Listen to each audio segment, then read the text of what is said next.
नमस्कार साथियों, मैं ओम प्रकाश खोजा। आप सबका इस वीडियो में हार्दिक स्वागत और अभिनंदन करता हूं। कैसे हो आप सभी? उम्मीद है सभी एकदम बढ़िया हो, स्वस्थ हो और अच्छे से अपना अध्ययन कर रहे हैं। आपने सामाजिक विज्ञान पढ़ना स्टार्ट कर दिया है। पाठ्य पुस्तक समकालीन भारत फर्स्ट चल रही है, जिसमें अध्याय क्रमांक 5 हम पढ़ रहे हैं। नाम है भारत की प्राकृतिक वनस्पति एवं वन्य प्राणी। भारत में कौन कौन सी प्राकृतिक वनस्पतियां हैं और कौन कौन से वन्य प्राणी पाए जाते हैं, अर्थात भारत की जैव विविधताओं की हम चर्चाएं कर रहे हैं। जिसमें हम इस वीडियो में बात करने वाले हैं भारत के उष्णकटिबंधीय पर्णपाती एवं कंटीले वन। भारत में कौन कौन से उष्णकटिबंधीय पर्णपाती वन है, जिन्हें हम मानसूनी वन कहते हैं, और कौन से आपके कंटीले वन पाए जाते हैं, कहां पर झाड़ियां पाई जाती है, इन सब की हम विस्तार से चर्चाएं करने वाले हैं। तो आइए स्टार्ट करते हैं हमारी चर्चाओं को। सबसे पहले बात करते हैं उष्णकटिबंधीय पर्णपाती वनों की। पर्णपाती वन नाम से ही पता है कि ये देखो उष्णकटिबंधीय क्षेत्रों में विकसित होने वाले वन है। और भारत की अधिकांश जलवायु आपके उष्णकटिबंधीय प्रकार की पाई जाती है। हालांकि जो भारत का उत्तरी भाग है उसमें उपोष्णकटिबंधीय है, लेकिन वहां पर ये वनस्पतियां विकसित हो जाती है। अब ये जो आपके दूसरा आगे नाम दे रखा है पर्णपाती वन। पर्णपाती यानी कि पर्ण का अर्थ है पत्तियां, पाती का अर्थ है घिरना। जिनकी पत्तियां साल के एक मौसम में घिर जाती है वो पर्णपाती हो जाते हैं। तो इस प्रकार की जब पत्तियां गिर जाती है साल में एक बार, एक विशेष ऋतु में इनकी पत्तियां गिरती है और उसके बाद में फिर से पत्तियां आ जाती है, तो ऐसी स्थितियों को मानसूनी वन कह सकते हैं। क्यों? जैसे हम जलवायु के लिए काम में लेते हैं ना कि ऋतु के अनुसार दिशा बदलती रहती है पवनों की, तो इसी प्रकार ऋतु के अनुसार यहां पर आपके पत्तियों की अवस्था बदलती रहती है, एक बार गिरती है एक बार आ जाती है। तो इन्हें भी हमें मानसूनी जलवायु की तर्ज पर मानसूनी वन नाम दे देते हैं। और ये भारत में पाए जाने वाले वनों में सर्वाधिक क्षेत्रफल पर विस्तृत वन है। भारत के सबसे बड़े क्षेत्रफल पर विस्तृत वृक्ष है, यानी कि सबसे बड़ी वनस्पति है भारत की कौन सी है? पर्णपाती वन है। इसके लिए वर्षा कितनी चाहिए? तो वर्षा आपके 70 सेंटीमीटर से लेकर 200 सेंटीमीटर वार्षिक वर्षा चाहिए। अब इनमें आपको क्षेत्र पूछेंगे कि कौन कौन से क्षेत्रों में विस्तार है, तो विस्तार आपने 70 सेंटीमीटर से 200 सेंटीमीटर वर्षा के क्षेत्र आपने पढ़ रखे हैं पिछले अध्याय में। वही उन्हीं क्षेत्रों में आपके ये वनस्पतियां विकसित हो जाती है। तो इसीलिए तो कहा जाता है कि जब आप कोई भी सब्जेक्ट पढ़ो, विशेष रूप से भूगोल या साइंस जैसे विषय या गणित जैसे विषय, तो उनको ये क्रमबद्ध विषय होते हैं। इनको आपको क्रम से पढ़ते चलना है, बीच में कोई सा भी अध्याय या बिंदु छोड़ना नहीं होता है। क्योंकि जैसे हम वनस्पतियां पढ़ रहे हैं, तो मैं बार बार कह रहा हूं कि यहां पर इन वन क्षेत्रों में यहां पर इनके लिए तापमान इतना चाहिए, इनके लिए वर्षा इतनी चाहिए। और ये तापमान और वर्षा हम पिछले अध्याय में पढ़ चुके हैं। अब आपको पिछला अध्याय अच्छे से याद है कि भाई भारत में कौन से क्षेत्रों में 70 से 200 सेंटीमीटर वर्षा होती है, तो आप उसके आधार पर यहां पर ये आंसर दे देंगे कि भाई यहां पर आपको पता चल गया कि ये 70 से 200 सेंटीमीटर वर्षा क्षेत्रों में विकसित होती है। तो आपको पता है कि भाई 70 से 200 के बीच में वर्षा कहां होती है, तो आप कह देंगे पश्चिमी घाट के पूर्वी ढलान पर वनस्पतियां मिल जाएगी। आप भारत के जो मैदानी क्षेत्र है वहां पर मिल जाएगी, जैसे गंगा का मैदानी क्षेत्र है उत्तर प्रदेश, बिहार, पश्चिमी झारखंड, पश्चिमी आपके पूर्वी ओडिशा, झारखंड के भाग, पूर्वी ओडिशा का भाग, तो इन मध्य प्रदेश का भाग, छत्तीसगढ़ का भाग, या फिर आपके महाराष्ट्र के भाग, कुछ भाग आपके कर्नाटक के, कुछ आंध्र प्रदेश के, कुछ तमिलनाडु के, इन क्षेत्रों में इस प्रकार से ये वनस्पतियां विकसित होती है। तो आपको एक एक अध्याय को क्रम से पढ़ते रहना है, कभी भी आपको बीच में छोड़ना नहीं है, ठीक है। और ये आपके अपने पत्ते एक बार गिरा देते हैं अपने आप, और पत्ते गिराते कब है? शुष्क गर्मियों में, गर्मियों का वे समय जिसमें वर्षा नहीं होती, उस समय ये एक बार पत्ते गिरा देते हैं। और ये 6 से लेकर 8 सप्ताह तक इनके पत्ते गिरे हुए रहते हैं। और फिर धीरे धीरे इनके पत्ते, छोटे छोटे से पत्ते आते आते फिर बड़े पत्ते होने लग जाते हैं, ठीक है। तो इस प्रकार के वन यहाँ पर आपके शुष्क वनस्पतियां देख, ये आपके मानसूनी वनस्पतियां इस प्रकार को देखने को मिलती है, ये जो आपको फोटो में दिखाई दे रही है। फिर बात करते हैं इनकी विशेषताओं की, या इन विशेषताओं की देखें तो जल की उपलब्धता के आधार पर इन्हें 2 भागों में बांटते हैं। इनके भी आगे उप विभाजन किए जाते हैं। अब 70 सेंटीमीटर से लेकर 200 सेंटीमीटर तक वर्षा क्षेत्र आता है, तो इसमें जल की उपलब्धता में बहुत सी अधिक भिन्नताएं आ जाती है। जैसे एक स्थान है जहां पर तो वर्षा केवल 70 सेंटीमीटर हो रही है, और एक स्थान है जहां पर 150-200 सेंटीमीटर वर्षा हो रही है, तो उनमें जल की उपलब्धता में काफी अंतर आ जाता है। तो उस आधार पर इन्हें 2 भागों में बांटते हैं, एक तो आर्द्र पर्णपाती वन और एक शुष्क पर्णपाती वन होते हैं। ये इस प्रकार के वन होते हैं जो आपके पर्णपाती वन देखने को मिलते हैं। इन वृक्षों के नीचे आपको, इन वन क्षेत्रों में आपको घास भी मिलेगी। जो आपके पर्णपाती वन होते हैं इनके जो जंगल होते हैं, वन होते हैं, इन वनों में वृक्षों के नीचे आपको घास देखने को मिलती है। साथ ही साथ यहाँ पर आपको जो आपके विरल मिलेंगे, जैसे आपके उष्ण कटिबंधीय सदाबहार वन थे उनकी तरह सघन नहीं होते, ये विरल अवस्था में देखने को मिलते हैं। अब इसको भारत में विस्तार देखेंगे आपकी उष्ण कटिबंधीय सदाबहार वन कहां, उष्ण कटिबंधीय पर्णपाती वन कहां कहां पर है। तो जो ये आपका ये जो डार्क जो आपके light blue colour, light green colour है, हल्का ग्रीन कलर है, हल्का हरा कलर है, वहां पर ये वनस्पतियां विकसित होती है। जैसे जैसे यहां पर आप पश्चिम में देख, दक्षिण में चलेंगे तो दक्षिण में आपको यहां पर मिलेंगे, जैसे तमिलनाडु का क्षेत्र है, ये आंध्र प्रदेश का क्षेत्र है, यहां पर ये कर्नाटक के क्षेत्र आते हैं, महाराष्ट्र के क्षेत्र आते हैं, और इस क्षेत्र में यहाँ पर आपके ये महाराष्ट्र आ जाता है, फिर यहाँ पर कुछ एक भाग गुजरात के आ जाते हैं, मध्य प्रदेश का आते हैं, छत्तीसगढ़ आ जाता है, यहाँ पर आंध्र प्रदेश और तेलंगाना के कुछ भाग आ जाते हैं, फिर से यहाँ पर ओडिशा आ जाता है, कुछ भाग पश्चिम बंगाल का आ जाता है, झारखंड आ जाता है, उत्तर प्रदेश, बिहार, और ये हिमालय के तराई क्षेत्र आ जाते हैं, हिमालय के तराई क्षेत्र और हिमालय का गिरिपाद का क्षेत्र आ जाता है, जहां पर ये वर्षा वन देखने को मिलते हैं। इनका विभाजन दो भागों में हमने किया है। तो सबसे पहले हम पढ़ेंगे आर्द्र पर्णपाती वन कौन से, यानी कि आर्द्र पर्णपाती वन वे होंगे जिनको वर्षा अधिक चाहिए होती है। कितनी अधिक चाहिए इनको, तो इनको वर्षा चाहिए होती है 100 सेंटीमीटर से लेकर 200 सेंटीमीटर वर्षा। अब ये वर्षा वनों में इस प्रकार के वर्षा वन देखने को मिलते हैं। इन्हें आप वर्षा वन भी कह सकते हैं, मानसूनी वन भी कह सकते हैं। अब इन वनों में क्या होते हैं कि आपके विरल होते हैं पौधे, अलग इन पौधों में क्या होता है, गैप काफी देखने को मिलता है, और इनके नीचे यहाँ पर हरी भरी घासें देखने को मिलती है, जहां पर आप पशुओं की चराई कर सकते हैं, पशु चारण का कार्य किया जा सकता है। जैसे पशु चारण का कार्य अगर सरकार की अनुमति होती है तो यहाँ पर आप अपने पालतू पशुओं का पशु चारण कर सकते हैं। अन्यथा यहाँ पर जैसे हिरण जैसे शाकाहारी जानवर पाए जाते हैं तो वो अपना खाद्यान्न इन्हीं घासों के माध्यम से खाद्यान्न की आपूर्ति करते हैं। तो इस प्रकार के ये जो वर्षा वन होते हैं इनमें पाए जाते हैं। अब इनकी पत्तियां साल में एक बार गिरती है, इनकी भी गिरती है भाई साल में, जो आदर पर्णपाती वन है इनकी भी पत्तियां साल में कभी ना कभी एक बार ग्रीष्म काल का जो शुष्क समय आता है वहां पर पत्तियां घिर जाती है। फिर इनके विस्तार की बात करेंगे तो भारत के पूर्वी भागों में इनका विस्तार पाया जाता है। अब ये पूर्वी भाग में क्यों है, यहां पर एक शब्द दे रखा है भारत के पूर्वी भागों में। अब देखो पहली बात तो इनका अधिकांश क्षेत्र मैदानी क्षेत्रों में है, इन मैदानी क्षेत्रों के पूर्वी भागों में ये मिलेंगे वन। अब देखो मैं यहां पर आपको एक बढ़िया आपको ट्रिक बता रहा हूं कि यहां पर आप अच्छे से पहचान पाएंगे कि भाई पूर्वी भागों में इनका विस्तार क्यों है। अब देखिएगा ये आता है ये पूर्वी, ये आपका कौन सा भाग है, ये पूर्वी भाग है।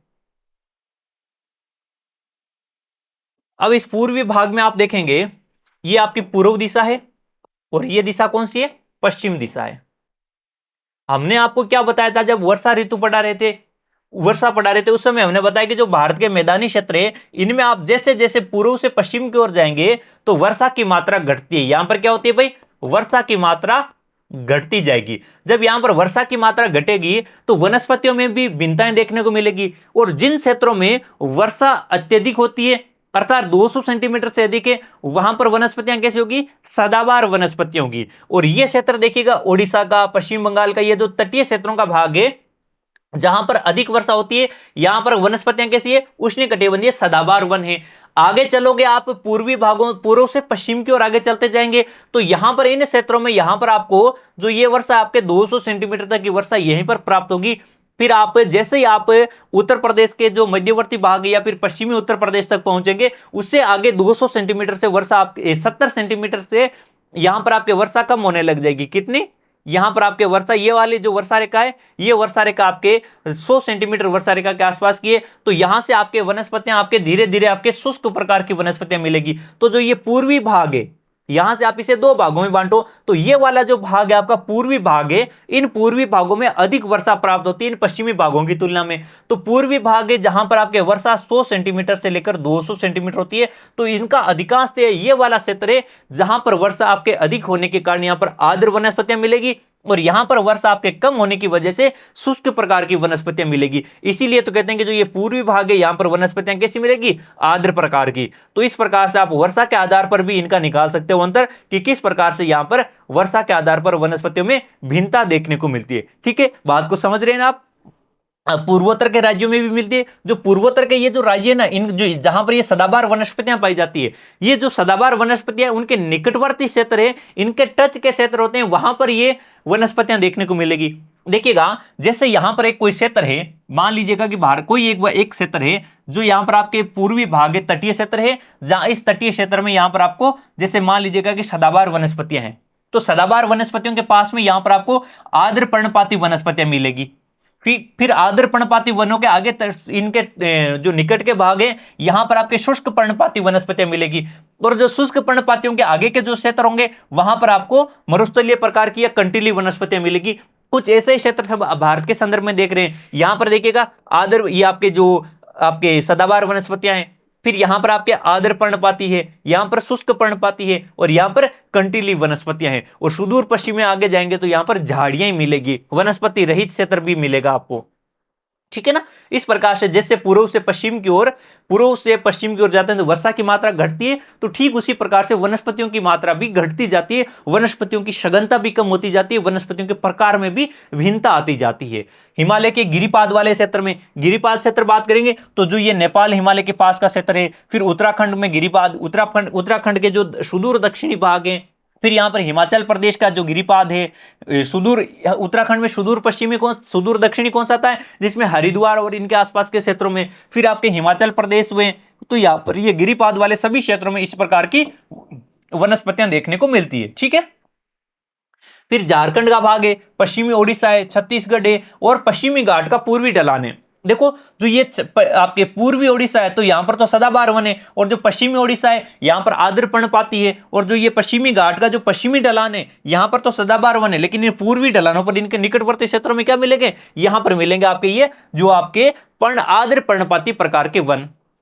आगे वनस्पतियों की बात करेंगे तो इसमें प्रमुख वनस्पति आती है, जैसे सागवान वनस्पति सबसे प्रमुख है, सागौन कहो या सागवान कहो, ये इनकी प्रमुख वनस्पति है, प्रमुख प्रजाति पाई जाती है, जो इस प्रकार के सागवान के वृक्ष और ये प्रमुख लकड़ी देखने को मिलती है। बांस, जिसे आदिवासियों का हरा सोना कहा जाता है इसे, शीशम, चंदन, खेर, कुसुम, अर्जुन या फिर शहतूत, ये आपके प्रमुख प्रजातियां हैं। जिसमें आप ये पौधा देख रहे हैं, ये पौधा किसका है, ये पौधा आपका चंदन का, ये पौधा किसका है, चंदन का पौधा है। और ये जो चंदन का पौधा जब इस प्रकार से आपको छोटा पौधा दिखाई देता है, ये जो तना बनता है इसे चंदन का तना बनता है, और जब चंदन के पौधे की कटाई कर ली जाती है और इसकी ऊपरी छाल हटा दी जाती है तो इस प्रकार के आपके चंदन की लकड़ी प्राप्त होती है। जो ये लकड़ी दिख रही है लाल चंदन की लकड़ी है। ऐसे अलग अलग प्रकार की प्रजातियां होती है चंदन की, उसमें लाल चंदन सबसे अधिक प्रसिद्ध होता है और इसी की लकड़ी को सर्वाधिक डिमांड रहती है। और कई बार आप देखते हैं कि लाल चंदन की लकड़ी भी आपके दक्षिण भारत के राज्यों में देखते हैं कि वहां पर आपके गैर कानूनी रूप से कटाई करके इनको बेचा जाता है। ठीक है, इस पर आधारित आपके बहुत सारी मूवीज आप देखते हैं कि जो चंदन की जो गैर कानूनी रूप से इनको बेचा जाता है। तो इस प्रकार से आपके ये प्रमुख आपके वनस्पतियां हैं। और इन सभी वनस्पतियां, चाहे आप सागवान ले लें, चाहे शीशम ले लें, चंदन, खेर, कुसुम, अर्जुन, ये इनकी क्या होती है, इनकी लकड़ी होती है, इमारती लकड़ी होती है। तो इमारती लकड़ी के रूप में सर्वाधिक सागवान की और शीशम की डिमांड रहती है। चंदन आपके हाई क्वालिटी की लकड़ी होती है, सर्वाधिक मूल्य वाली लकड़ी होती है। तो इनमें आपके क्या होता है, मोटा पैसा मिलता है, इस वजह से इनको गैर कानूनी रूप से कई बार बेचा जाता है। तो ये आपके प्रमुख प्रजातियां यहां पर देखने को मिलती है। अब आगे आते हैं शुष्क पर्णपाती वन। शुष्क पर्णपाती वन कौन से होते हैं, जो आपके 70 से 100 सेंटीमीटर वर्षा के क्षेत्रों में उगते हैं। इनके प्रमुख क्षेत्रों की बात करेंगे, विस्तार की बात करेंगे तो ये एक तो प्रायद्वीपीय भारत के कम वर्षा वाले क्षेत्रों में, प्रायद्वीपीय पठार के कम वर्षा वाले भागों में। कौन से कम वर्षा वाले भाग, जो वृष्टि छाया क्षेत्र हैं, वृष्टि छाया क्षेत्र, प्रायद्वीपीय पठार के वृष्टि छाया क्षेत्रों में इनका विकास होता है। फिर आपके बिहार और उत्तर प्रदेश के मैदानी क्षेत्रों में शुष्क पर्णपाती वन, जो वृष्टि छाया क्षेत्र होता है ना, उन वृष्टि छाया क्षेत्रों के निकटवर्ती भागों में, वृष्टि छाया क्षेत्रों के निकटवर्ती भागों में। अब वृष्टि छाया क्षेत्र का निकट का भाग कैसे होते हैं, तो इनका देखिएगा मानचित्र पर देखिएगा, यहां पर देखो ये जो वृष्टि छाया क्षेत्र है इनमें तो कौन से होते हैं, शुष्क प्रकार के कंटीले वनस्पतियां होती है। इनके जो निकटवर्ती क्षेत्र हैं यहां पर आपके 70 सेंटीमीटर से अधिक वर्षा हो रही है। ये तो क्या है, 60 से 70 सेंटीमीटर वर्षा वाले क्षेत्र हैं जिन पर 70 से कम वर्षा हो रही है। लेकिन इनके जो निकटवर्ती भाग होंगे वृष्टि छाया क्षेत्र के, इनके निकटवर्ती भागों में आपके 70 से लेकर 100 सेंटीमीटर की वर्षा है। तो यहां पर कैसे वन विकसित होते हैं, तो यहां पर आपके इनके आसपास के क्षेत्रों में ये आपके शुष्क पर्णपाती वन विकसित हो जाते हैं। ठीक है, तो हाँ अब देखो बिहार और उत्तर प्रदेश के मैदानी क्षेत्रों में, जब आप मैदानी क्षेत्रों में जाएंगे तो बिहार और उत्तर प्रदेश में इस प्रकार के वन देखने को मिलते हैं। ये शुष्क प्रकार के वन पाए जाते हैं। इनके बीच में भी, इनके नीचे भी आपके घासें देखने को मिलती है। प्रमुख वृक्ष सागवान, साल, पीपल और नीम। अब देखो जो आपके आर्द्र पर्णपाती वन है उनमें भी साल, सागवान होते हैं और इनमें भी साल, सागवान जैसे वृक्ष देखने को मिल जाते हैं। ठीक है, इनके वृक्ष होते हैं ना, इन वृक्षों के प्रकार, उन वृक्षों के नाम, इन वृक्षों की विशेषताएं जो आपके शुष्क पर्णपाती, आर्द्र पर्णपाती है ना, इनमें आपके लगभग समानता सी पाई जाती है।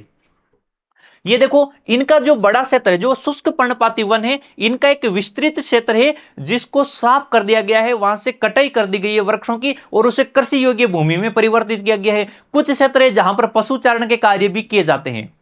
ठीक है, अब इनमें जानवरों को देखेंगे, जो हमें उष्ण कटिबंधीय जो पर्णपाती वन है, मानसूनी वन है, इन मानसूनी वनों में कौन से जंगली जानवरों का निवास पाया जाता है, तो उसमें शेर, चीता, सुअर, हिरण, हाथी, विभिन्न प्रकार के पक्षी, छिपकलियां, सांप और कछुए पाए जाते हैं। जैसे इसको आप देख रहे हैं तो ये क्या है, ये शेर है, तो ये आपको मिल जाएंगे शेर, जैसे गुजरात में मिलते हैं भारत में शेर।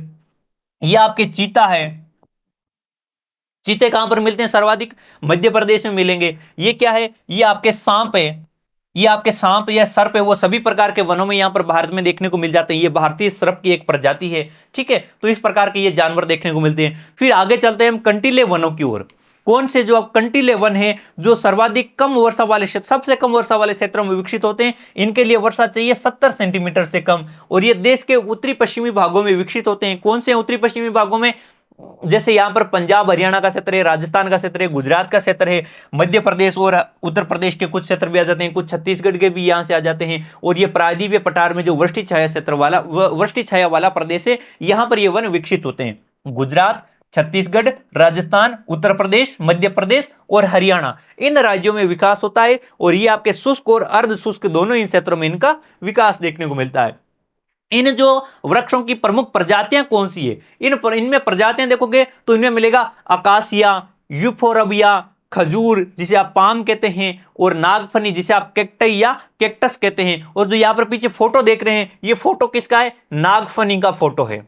और नागफनी के फोटो में आप देख रहे हैं बड़े बड़े कांटे दिखते हैं, इस प्रकार से कांटे दिखते हैं, जैसे मैं यहां पर हाथ टच कर रहा हूं तो इसे महसूस होता है कहीं ये कांटा चुभ ना जाए। हालांकि ये फोटो में है, लेकिन इस इतने बड़े बड़े इस प्रकार के कांटे दिखाई देते हैं कि ऐसा लगता है कि ये कांटे यहां पर चुभन भी हो सकती है। इनके अलावा इन क्षेत्रों में आप वृक्ष देखोगे तो यहां पर देखो एक नींबू का पौधा होता है, जिसमें भी इसी प्रकार के बड़े बड़े कांटे देखने को मिलते हैं। और ये आपके फलदार पौधों में ना, जैसे खजूर होता है, उसी तरीके से ये नींबू भी आपके फलदार पौधा होता है, जिसमें रस भरा नींबू आपको देखने को मिलते हैं। गर्मी के मौसम में नींबू, इनके आपके सर्वाधिक नींबुओं की पैदावार होती है। तो ये नींबू भी इन्हीं शुष्क और अर्ध शुष्क क्षेत्रों में विकसित होते हैं। नींबू में भी आपके बड़े बड़े कांटे होते हैं। ठीक है, फिर आप इनकी कुछ विशेषताएं देखेंगे तो इनमें आप देखते हैं कि ये सर्वाधिक विरल अवस्था में पाए जाते हैं। देखो इसे रेतीले टीलों में विकसित होते हैं, और यहाँ पर आपके छोटी छोटी पत्तियां लिए हुए होते हैं। ये आपके, इनकी संख्या आपके बहुत कम होती है। एक बड़े क्षेत्र में वन फैला हुआ है, लेकिन उनमें पौधों के बीच में गैप बहुत अधिक पाया जाता है। इनकी आप जड़ें देखेंगे तो इनकी जड़ें बहुत अधिक गहरी होती है। अब गहरी जड़ें क्यों होती है, क्योंकि इनमें वर्षा कम होती है, जमीन है उनमें नमी कम रहती है, तो इनकी जड़ों को पानी तो चाहिए चाहिए होता है पौधे को, तो वो पानी की खोज में लंबी होती जाती है, गहराई में चली जाती है। तो इस वजह से इनकी पौधों की जड़ें वो लंबी लंबी होती है। पत्तियां इतनी छोटी क्यों होती है, क्योंकि यहाँ पर छोटी पत्तियों वाले पौधे अगर विकसित होते हैं तो इनमें यहाँ पर तापमान अधिक होता है। जैसे ये मरुस्थलीय क्षेत्र हैं, और इन मरुस्थलीय क्षेत्रों में सूर्य का तापमान अधिक होता है, बहुत अधिक गर्मी होती है, तो इन पौधों से आपके वाष्पीकरण या वाष्पोत्सर्जन कम हो, इस वजह से इनकी पत्तियां छोटी रहती है। इनमें कांटे पाए जाते हैं, इसीलिए इन्हें कंटीले वन कहा जाता है। तो ये इनकी प्रमुख विशेषताएं देखने को मिलती है। फिर इनमें, इन वनों में कोई जीव जंतु पाए जाते हैं क्या, हाँ जी, यहाँ पर भी बहुत से जीव जंतु पाए जाते हैं। जैसे यहाँ पर चूहे बहुत अधिक देखने को मिलते हैं। ठीक है, यहाँ पर चूहे बहुत अधिक मिलेंगे, खरगोश मिलेंगे, लोमड़ियां मिलेंगी, भेड़िए मिलेंगे, शेर और बाघ मिलेंगे, यहां पर आपके जंगली गधे मिलेंगे, घोड़े मिलेंगे, ऊंट मिलेंगे। ऊंट को कहा जाता है मरुस्थल का जहाज कहा जाता है, इसे रेगिस्तान का जहाज नाम दिया जाता है। क्यों, कि जिस प्रकार से समुद्र में या फिर पानी में जहाज आसानी से चल पाता है, ठीक उसी प्रकार ये ऊंट रेगिस्तान में आसानी से चल पाता है। घोड़ों की बात करते हैं तो घोड़ों के खुर क्या होते हैं, नुकीले होते हैं, तो उनके पैर है वो रेत के टिल्लों में धंसने लग जाते हैं। लेकिन जो ऊंट के पैर होते हैं ना, एकदम गद्देदार होते हैं, जो रेत में धंसते नहीं है, इस वजह से रेत में ये आसानी से चल पाते हैं ऊंट। तो ये प्रमुख आपके जीव जंतु यहां पर देखने को मिलते हैं। तो इस वीडियो में आपने क्या क्या बातें सीखी है, इसमें आपने ये सीखा है कि भारत में जो उष्ण कटिबंधीय पर्णपाती वन है, उनके कौन कौन से उप विभाजन है, उनकी क्या विशेषताएं हैं, उनके कौन सी प्रजातियां हैं, और इन वनों में कौन कौन से जीव जंतु पाए जाते हैं। इसी प्रकार आपने सीखा है कि भारत में जो उष्णकटिबंधीय कांटेदार वन और झाड़ियां हैं, इनमें किस प्रकार की प्रजातियां पाई जाती है, इन वनों की विशेषताएं क्या है और इनमें कौन कौन सी प्रजातियां निवास करती है। उम्मीद करता हूं कि आपने इन सबको अच्छे से समझ लिया है, अच्छे से आप इन सभी बिंदुओं को समझ पाए हैं। जितना मैंने अब तक ये पढ़ाया है आपको, उम्मीद है कि आप इनको ध्यानपूर्वक सुना होगा आपने और अच्छे से इनको समझ लिया है। तो आपका छोटा सा टेस्ट हो जाए कि आपने कितना समझा है, कितना सुना है, उसके बाद में आगे बढ़ते हैं। और ये पहला सवाल आपकी स्क्रीन पर, भारत में कंटीले वन और झाड़ियों के लिए कितनी वर्षा आवश्यक होती है। जो भारत में कंटीले वन और झाड़ियां विकसित होते हैं, इनके लिए कितनी वर्षा की आवश्यकता रहती है। 200 सेंटीमीटर से अधिक, 100 से 200 सेंटीमीटर, 70 से लेकर 100 सेंटीमीटर या 70 सेंटीमीटर से कम। तो देखिएगा, कंटीले वन और झाड़ियों की आप बात करते हैं तो आपको वर्षा चाहिए इनके लिए 70 सेंटीमीटर से कम। जो आपके 70 से लेकर 100 सेंटीमीटर दिया है, तो यह चाहिए आपको जो शुष्क पर्णपाती वन है उनके लिए। किसके लिए चाहिए? शुष्क पर्णपाती वनों हेतु। फिर आपको दिया है 100 से 200 सेंटीमीटर वर्षा, यह चाहिए आर्द्र पर्णपाती वनों के लिए, आर्द्र पर्णपाती वनों हेतु। और जो 200 सेंटीमीटर से अधिक वर्षा है, यह चाहिए सदाबहार वनों के लिए। सदाबहार वनों के लिए 200 सेंटीमीटर से अधिक चाहिए, जिन्हें आप उष्णकटिबंधीय सदाबहार वन कहते हैं। अगला सवाल, किस प्रकार के वनों को मानसून वन के नाम से भी जाना जाता है।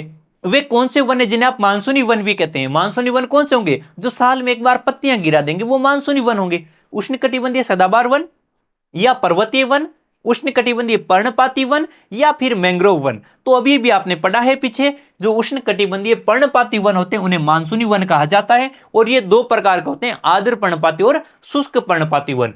जिनको वर्षा कितनी चाहिए होती है? इनको वर्षा चाहिए आपके 70 से लेकर 200 सेंटीमीटर वार्षिक वर्षा की इनको आवश्यकता होती है। इन्हें वर्षा वन, मानसूनी वन, पर्णपाती वन, ये विभिन्न नामों से जाना जाता है। ठीक है, अगला सवाल, आर्द्र पर्णपाती वनों में सबसे प्रमुख वृक्ष प्रजाति कौन सी है। आर्द्र पर्णपाती वनों में सबसे प्रमुख वृक्ष प्रजाति कौन सी होती है? साल, बांस, सागौन या फिर नीम। आर्द्र पर्णपाती वन, इनमें बहुत सी प्रजातियां हैं और ये जितनी भी प्रजातियां यहां पर लिखी गई है, ये आर्द्र पर्णपाती वनों की है। लेकिन इनमें सबसे प्रमुख कौन सी है? सागौन प्रजाति है, जिसे आप सागवान भी कहते हैं। जिसे आप क्या कहते हैं? सागवान भी कहते हैं। और इसी के साथ इस वीडियो को भी हम यहीं पर फिनिश करते हैं। उम्मीद करते हैं कि आपने इनको अच्छे से समझ लिया है, आपको वीडियो अच्छा लगा है, पसंद आया है, तो इसे अपने साथियों के साथ भी शेयर करते रहना। हम मिलते हैं आपसे इसी चैप्टर के नेक्स्ट वीडियो के साथ में। तब तक आप सभी का धन्यवाद। हंसते रहें, मुस्कुराते रहें और मस्त रहें। जय हिंद।